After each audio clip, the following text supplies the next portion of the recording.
अगर किसी मंदिर के लिए जमीन खरीदनी है तो जमीन की मालिकी किसकी है वो हमारे देश में कौन तय करता है?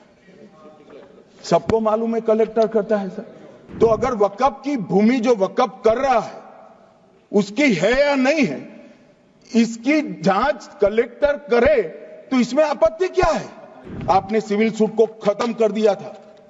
रीट के जुडिक्शन बहुत सीमित है, हम सब जानते हैं, आप भी जानते हो, मगर आपको वोट बैंक चाहिए।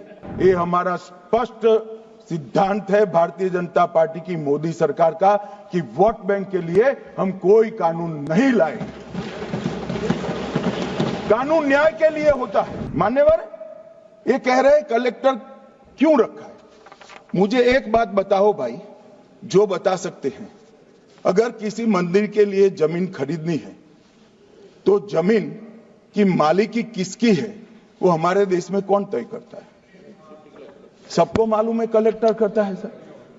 रेवेन्यू ऑफिसर वही है। तो अगर वक्फ की भूमि जो वक्फ कर रहा है उसकी है या नहीं है, इसकी जांच कलेक्टर करे तो इसमें आपत्ति क्या है? वक्फ तो दान है भाई, और दान अपनी संपत्ति का किया जा सकता है, किसी और की संपत्ति का नहीं किया जा सकता। गांव में कोई बेचारा अमेरिका गया है 4 महीने पढ़ने के लिए, घूमने के लिए, आता है तो कि वक्फ घोषित हो गया। कोई कारोबार करने के लिए दिल्ली आया, आता है तो कि वक्फ घोषित हो गया। अरे ऐसे नहीं होता भाई, कलेक्टर को पूछना पड़ेगा सरकारी संपत्ति है या नहीं है, इसकी जांच करनी चाहिए या नहीं करनी चाहिए। ढेर सारे मंदिर बनते हैं, बने भी है, बनेंगे भी। ढेर सारे चर्च बने हैं, गुरुद्वारे बने हैं, सरकारी संपत्ति पर बन सकते हैं क्या? नहीं बन सकते मान्यवर। जहां वक्फ की घोषणा होती है वो भूमि सरकारी है या नहीं है वो सत्यापित करना ही चाहिए, और कलेक्टर के अलावे इसको कोई सत्यापित नहीं। मान्यवर इन्होंने मैंने पहले भी बताया मान्यवर, कोर्ट को भी रास्ते से निकाल दिया। मैं बाद में बात करता हूं मान्यवर। ये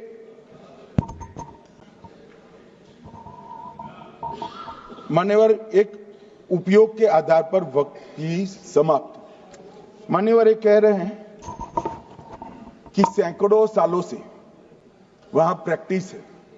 अब वो तो वक्फ रजिस्टर हो गया, आपने घोषित कर दिया, वक्फ में रजिस्टर भी हो गए, अब इसका सवाल नहीं है। मगर सैकड़ों साल की प्रैक्टिस, मुगलों के समय की प्रैक्टिस आज घोषित की जा सकती है क्या?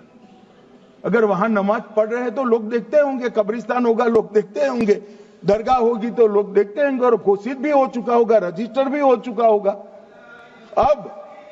अब अगर आप वक्फ घोषित करना है तो उसको ऐसे नहीं कर सकते मान्यवर, अधिकृत करना चाहिए। मान्यवर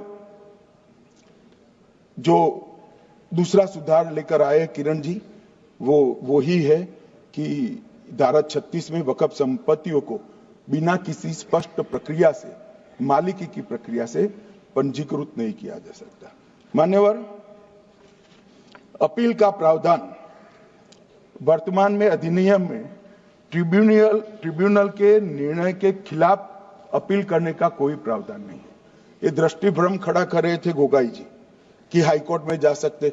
हाईकोर्ट में सिविल सूट नहीं जा सकता, रीट के अधिकारों का उपयोग कर हाईकोर्ट में जा सकते हैं। सिविल सूट में ज्यादा प्रोटेक्शन मिलता है मूल मालिक को।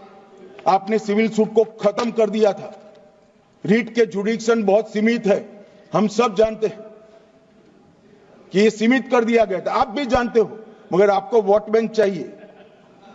मान्यवर ये हमारा स्पष्ट सिद्धांत है भारतीय जनता पार्टी की, मोदी सरकार का, कि वोट बैंक के लिए हम कोई कानून नहीं लाए।